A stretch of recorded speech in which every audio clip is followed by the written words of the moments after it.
precisamos reconhecer que as mudanças que têm sido feitas nos ritos fúnebres, elas são justas e elas são necessárias. Tanto a diminuição do tempo da despedida, quanto a diminuição do número de pessoas envolvidas no processo, ou a não exposição ou proximidade com o corpo, tudo isso tem sido feito no sentido de preservar a saúde das pessoas envolvidas, tanto familiares, amigos, quanto também das pessoas que trabalham com os ritos fúnebres. Agora, isso não quer dizer que não tenhamos efeitos psicológicos dessas mudanças. E aí eu destaco 3 efeitos que eu acredito que sejam os mais preocupantes. O primeiro tem a ver com o encurtamento do tempo da despedida. A gente sabe que a experiência de luto é uma experiência que demanda tempo. Nós não podemos estipular, por exemplo, um tempo que seja saudável, que seja razoável.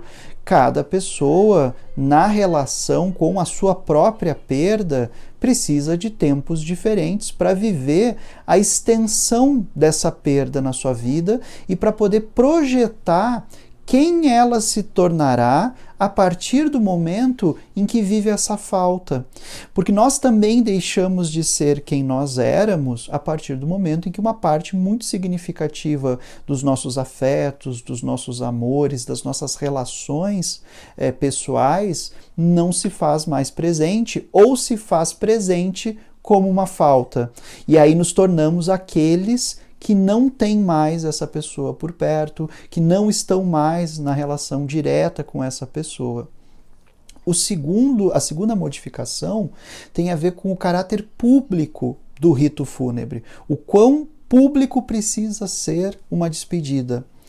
Porque a partir do momento que alguém que nós amamos, que nos é próximo, não está mais entre nós, essa pessoa deixa de fazer parte das nossas relações diárias, mas ela passa a fazer parte da nossa história.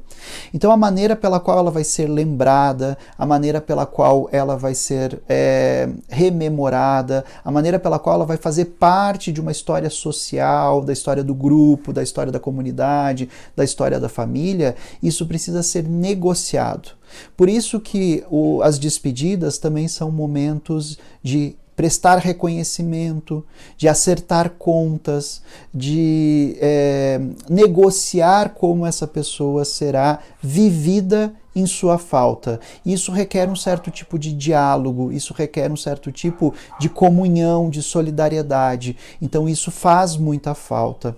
O terceiro elemento que a gente precisa destacar tem a ver com os sentimentos que essa mudança causa. O primeiro deles é um sentimento de irrealidade, porque a gente pensava a despedida de uma certa forma, a gente pensava a vida de uma certa forma, e a partir do momento em que a gente tem uma relação muito brusca com essa falta, isso cria um sentimento de descontinuidade da vida e descontinuidade da realidade. E isso precisa ser cuidado.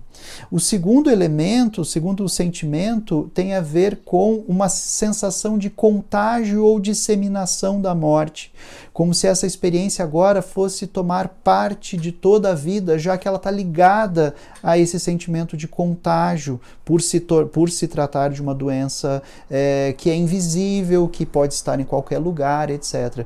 Então, o mais necessário nesses momentos é que a gente tenha condições de diálogo, condições de trocas simbólicas com as pessoas que nós amamos, mesmo que não possam ocorrer de forma presencial, e que também a gente consiga encerrar essas despedidas, que a gente consiga delimitar o caráter delas, porque elas acontecem de forma eventual e elas permitirão que essas pessoas sejam lembradas com carinho, com amor, com afeto, apesar das despedidas mais curtas.